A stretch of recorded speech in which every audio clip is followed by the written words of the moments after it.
이제 학교 다닐 때 친구들에게 내일 내 생일이니까 우리 집에 가서 파티하자 이러면 친구들이 거짓말이라고 했습니다.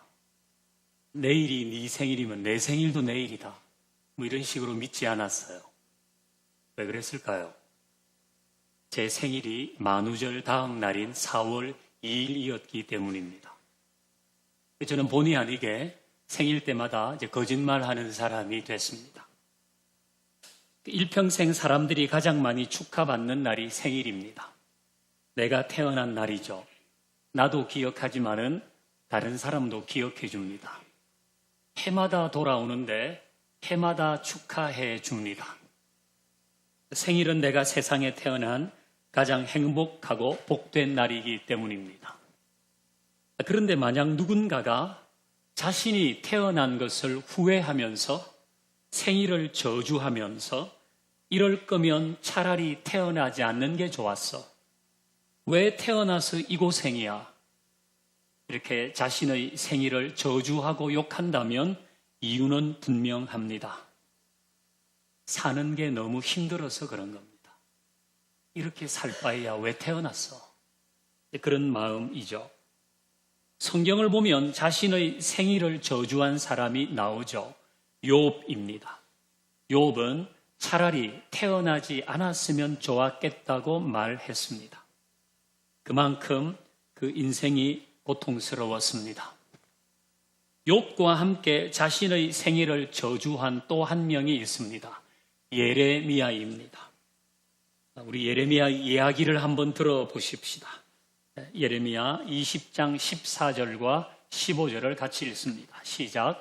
내 생일이 저주를 받았다면 나의 어머니가 나를 낳던 날이 복이 없었다면 나의 아버지에게 소식을 전하여 이르기를 당신이 등남하였다 하여 아버지를 즐겁게 하던 자가 저주를 받았다면. 아멘.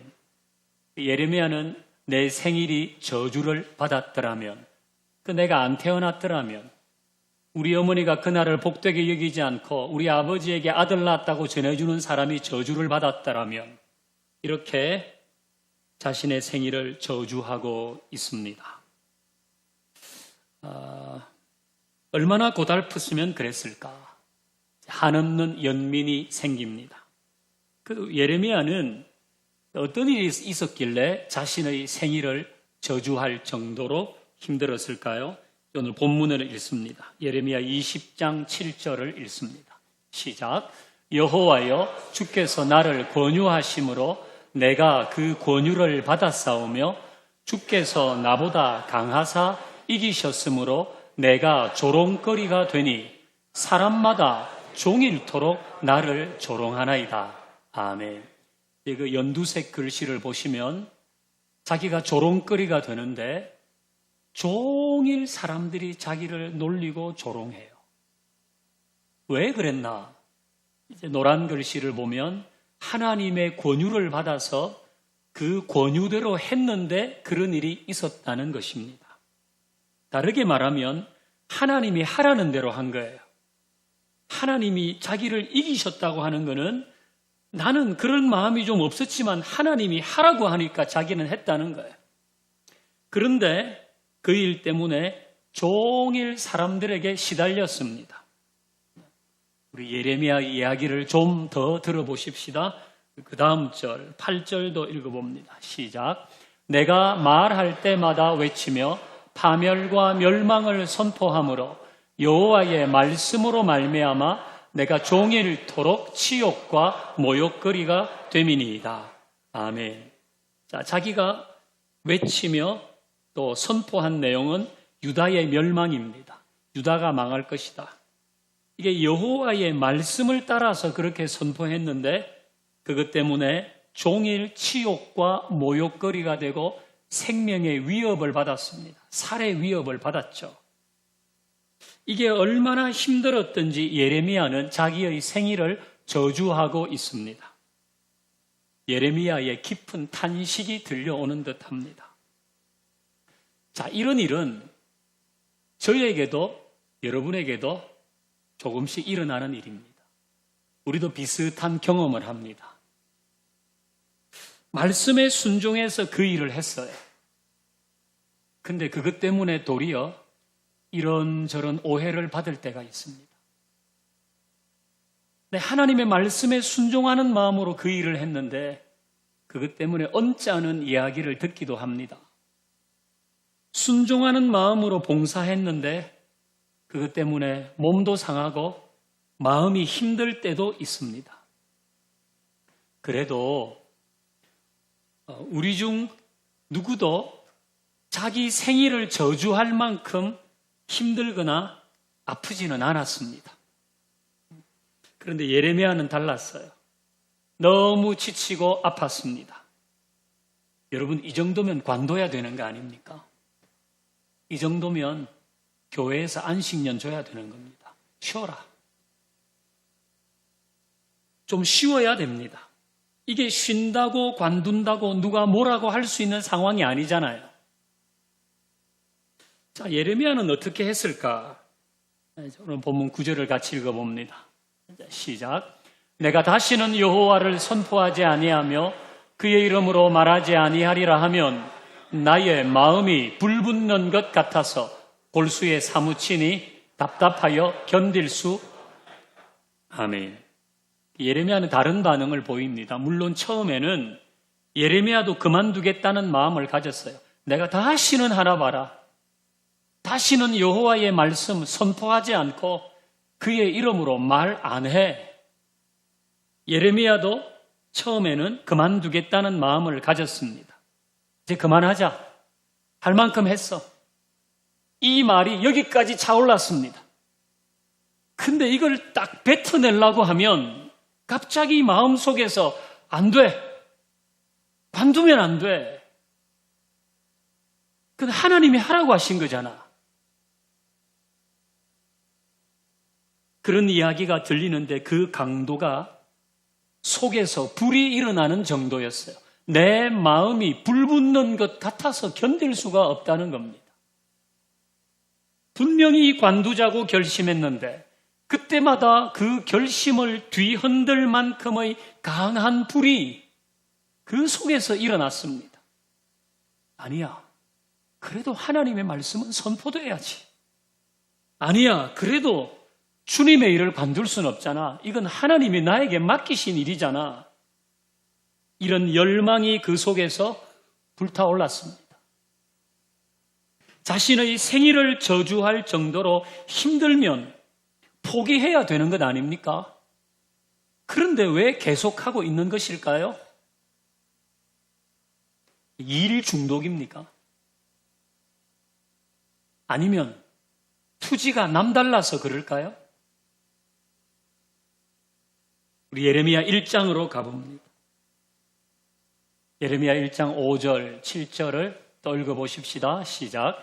내가 너를 모태에 짓기 전에 너를 알았고 내가 배에서 나오기 전에 너를 성별하였고 너를 여러 나라의 선지자로 하시기로 내가 너를 누구에게 보내든지 너는 가며 내가 내게 무엇을 하든지 너는 말할지니라. 아멘. 내가 너를. 예레미야가 손들어서 나 선지자하고 싶어요. 그런 게 아니라 내가 너를, 하나님이 예레미야를 부르셨다는 거예요. 내가 너를 선지자로 세웠다. 그래서 누구에게 보내든지 거기 가서 내가 전하는 말을 해라. 내가 너를 불렀다는 것입니다. 예레미야에게 하나님의 부르심이 있었습니다. 이 하나님의 부르심, 이걸 소명이라고 합니다. 이게 부를 소자에 목숨 명자를 썼잖아요. 소명, 불렀다는 거예요. 소환, 소집 다 불렀다는 거 아닙니까? 소명, 하나님이 부르셨다는 거예요. 한자 그대로 설명하면 이건 부름받은 목숨입니다. 이 소명과 비슷한 말이 사명입니다. 사명, 사명은 하나님이 맡기신 일입니다.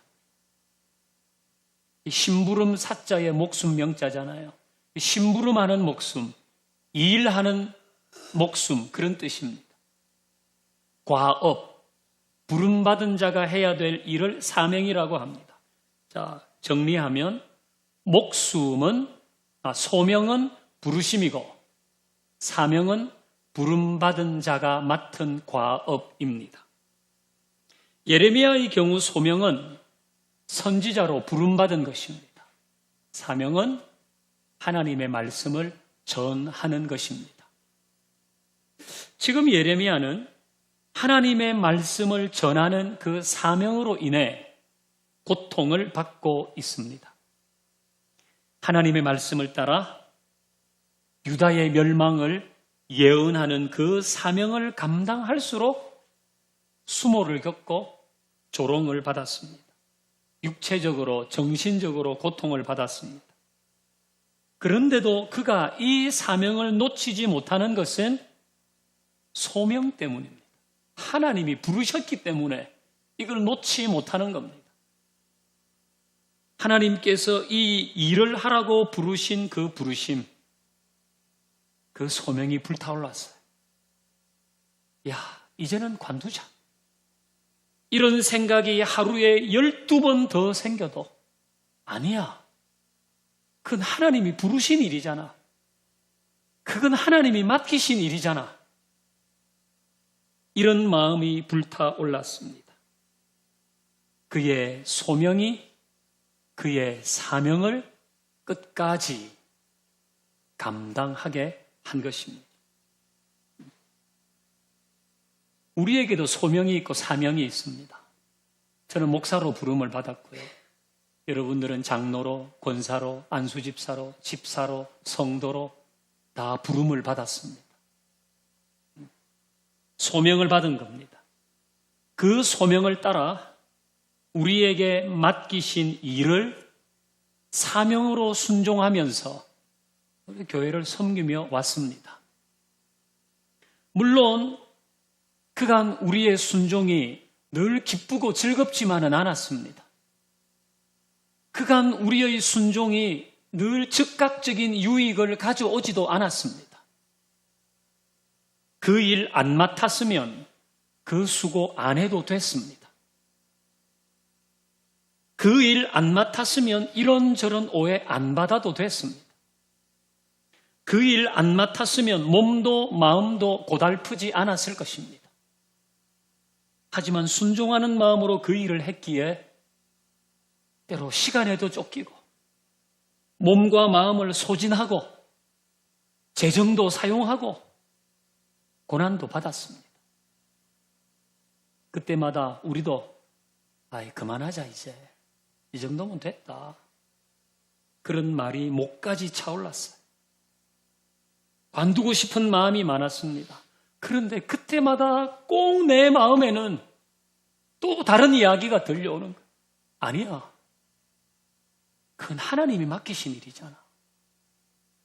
그건 하나님의 일인데. 그건 내가 부르심을 받은 곳에서 나에게 맡기신 하나님의 일인데. 이런 마음이 불타올라서 우리는 그 일을 지금까지 붙잡고 왔습니다.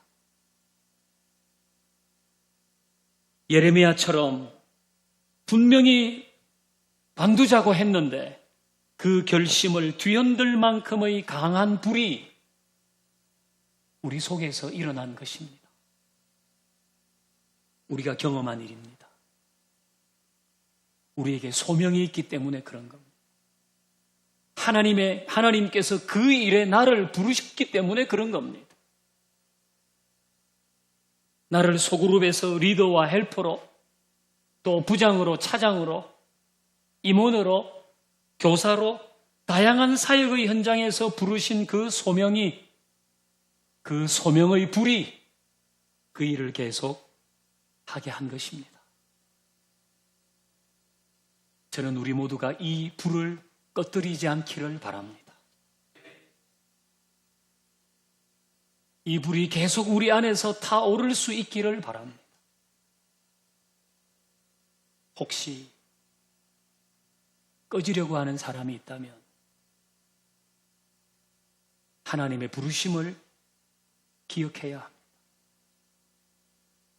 하나님의 부르심이 있었다는 것을 잊어버리면 안 됩니다. 그럴 때에 다시 타오를 수 있습니다.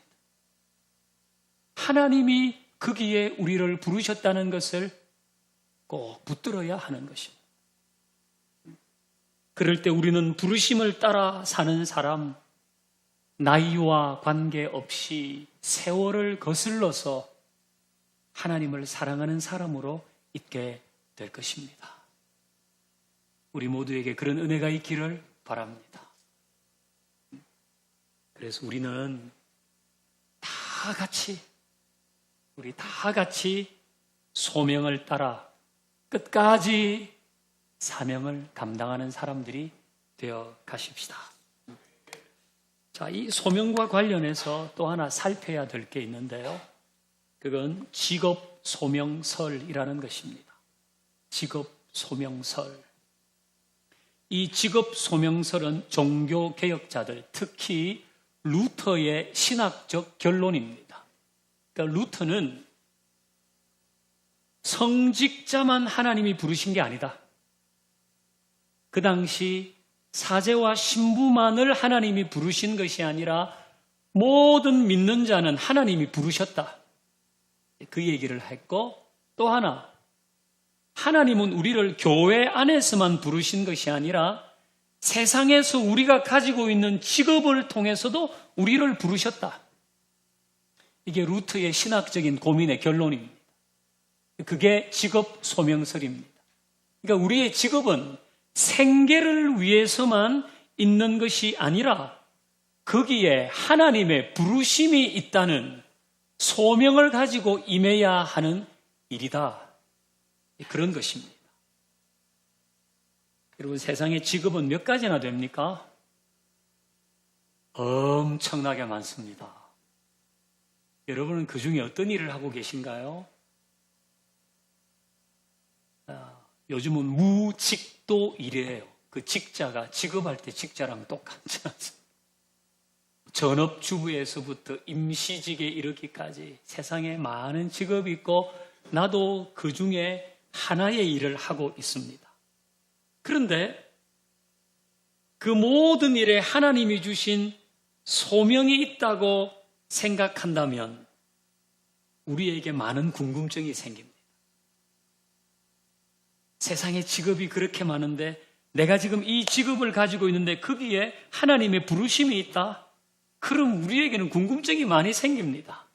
대표적으로, 그럼 내가 지금 가지고 있는 직업은 하나님의 부르심인가 아닌가? 내가 지금 하고 있는 일에는 하나님의 소명이 있나 없나? 알고 싶습니다. 알 수 있을까요? 구별할 수 있을까요? 그 누구도 구별해 줄 수 없습니다. 그 누구도 구별해 줄 수 없습니다. 그럼 직업 소명설은 뭔가? 이 직업 소명설은 지금 내가 하고 있는 일이 하나님이 주신 소명인지 아닌지 확인해야 한다는 게 아니고, 이 직업 소명설은 지금 내가 하고 있는 일을 하나님이 주신 소명으로 여기며 사는 것이 좋다는 것입니다. 지금 내가 하고 있는 이 일을 하나님이 주신 소명으로 여기면서 하는 것이 훨씬 유익하다. 그런 이야기입니다.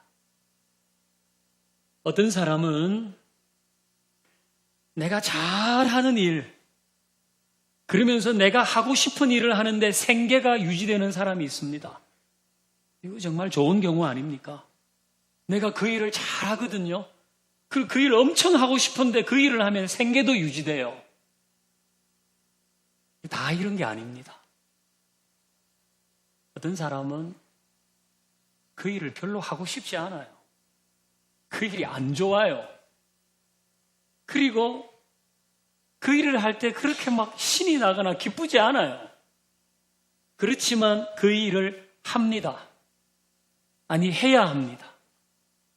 자신의 생계를 위해서, 가족의 생계를 위해서 그 일을 할 수밖에 없습니다. 그럴 때에 그 일을 투덜거리면서 하지 않고 거기에 하나님의 부르심이 있다고 여기면 더 좋지 않겠습니까?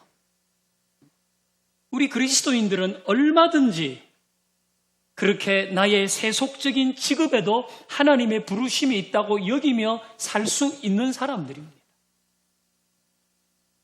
그렇게 하면 우리의 출근길은 훨씬 가벼울 수 있습니다. 아이고 지겹다 지겨워. 오늘도 지하철을 타고 1시간 반을 가야 되냐. 아이고 지겨워라. 오늘도 그 사람 또 만나야 되냐. 오늘도 내가 그 일을 또 해야 돼. 여러분 이렇게 여기는 게 좋겠습니까? 아니면 지금 내가 하고 있는 이 일에 지금은 하나님의 부르심이 있다고 여기며 가는 게 좋겠습니까? 하나님이 지금은 이 직업으로 나를 부르셨구나. 그게 아름다운 소명의식입니다. 내 가족의 인간다운 삶을 위해서 나는 이 일을 무척 하고 싶지만은 지금은 이 일을 하고 있어요. 내가 원하지 않는 일이지만 하고 있어요. 그러나 그것을 통해서 내 주변에 있는 사람, 내 가족, 그걸 통해서 유익하다면 그 일을 하는 게 아름다운 소명 아닙니까? 하나님이 그 삶을 기뻐하실 겁니다. 우리 교우들 중에는 갓난아이를 돌보는 전업주부들이 있습니다. 직장을 가진 여성이었는데 출산 후에 아이와 씨름하면서 하루하루를 보냅니다. 갓난아이가 아니라도 우리는 다 자녀를 양육하며 살잖아요. 아이가 자라는 기쁨은 있지만 육아가 만만치 않아요. 그럴 때 지금 이 기간은 하나님이 나에게 육아하는 어머니로 부르셨구나. 그렇게 여기는 게 좋지 않겠습니까? 그 기간을 하나님이 주신 소명으로 여긴다면 육아의 고달픔은 사명이 될 것입니다. 그 사명을 기쁨으로 감당할 수 있을 겁니다. 그래도 나는 지금 이 일이 너무 힘드네요. 그러나 할 수밖에 없어요. 그러면 군대 생활 한다고 생각하세요. 그건 끝까지 해야 되는 거예요. 군대 생활은 복무할 때까지 해야 되는 거예요. 그러나 한편으로 내가 곰곰이 생각해 보니까 10년 후에 20년 후에 내가 이 일을 계속한다고 할 때 막 너무 답답해요. 너무 답답해. 내가 10년 후에도 20년 후에도 이 일을 해야 돼. 그게 너무 그냥 답답하고 갑갑하게 여겨지면 용기를 내서 변화를 시도해 보세요. 평생 이게 아닌데 그렇게 살 수는 없잖아요. 그러면 도전해 보는 거죠. 자, 직업 소명설은 하나님께서 그 직업을 나에게 강제하신 것이 아니라 그 일을 할 때 하나님의 부르심이 있다고 여기며 살라는 거예요. 우리 그렇게 기억하십시다. 자, 오늘 설교 제목은 이 불이 꺼지지 않도록입니다. 이 불이 꺼지지 않도록 합시다. 여러분에게 불타오르고 있는 이 불이 쇠하지 않도록 좀 꺼져가려고 하는데요. 그럼 어디로 돌아가야 돼요? 하나님이 나를 부르셨다는 거기로 돌아가야 돼요. 하나님이 나를 부르셨지. 그때가 있었지. 그래서 예레미야의 마음속에서 타올랐던 이 불길이 저와 여러분의 마음에 계속 타오를 수 있기를 주의 이름으로 축원합니다. 찬양합니다.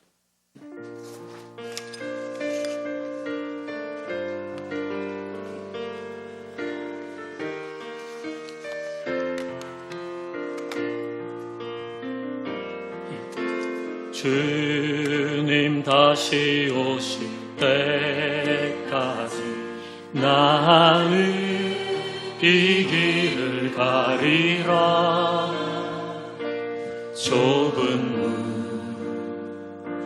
좁은 길 관두고 싶을 때 많으셨죠? 그러나 우리의 부르심을 생각하면서 나의 가는 끝에서 나는 주님을 보리라. 영광은 내 주님 나를 맞아주시.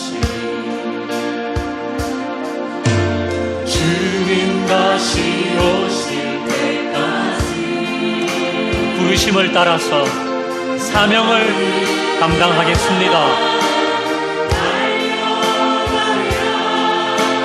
주의 영광 온 땅 덮을 때